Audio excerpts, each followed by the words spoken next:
When and when and how did you get into your mind that, okay, LA Marathon? Yeah, I'm doing that. So when I was laying in bed and I was trying to figure out what I'm going to do with the rest of my life, a paralyzed veteran asked me if I would want to volunteer at the local chapter.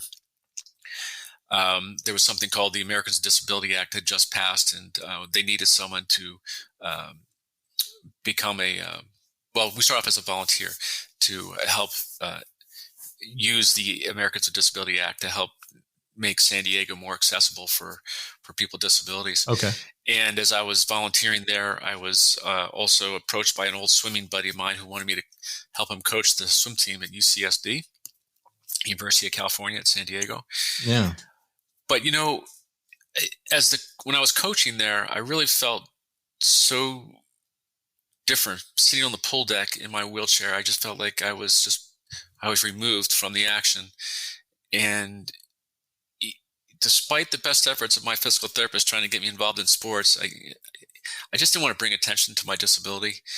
And but there was also that disconnect looking at my swimmers in the pool. I didn't know Hmm. what I wanted to do. I knew that sports was a useful tool in my toolkit, but I didn't know how to use it until I met a paralyzed veteran named Carlos Melita.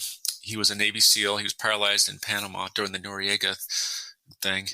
And Oh, wow.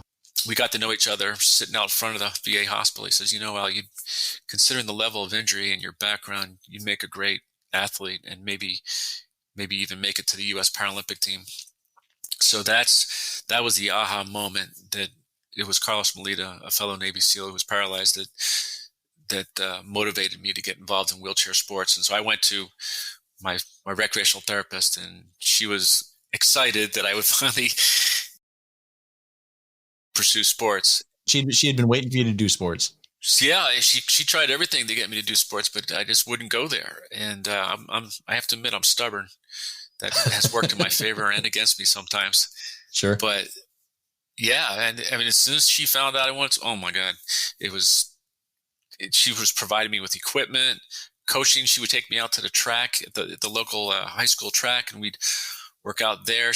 Her husband was a quadriplegic, so he would teach me techniques. Wow. And my first real big competition was the National Veteran Wheelchair Games, which is produced by Paralyzed Veterans of America and the VA.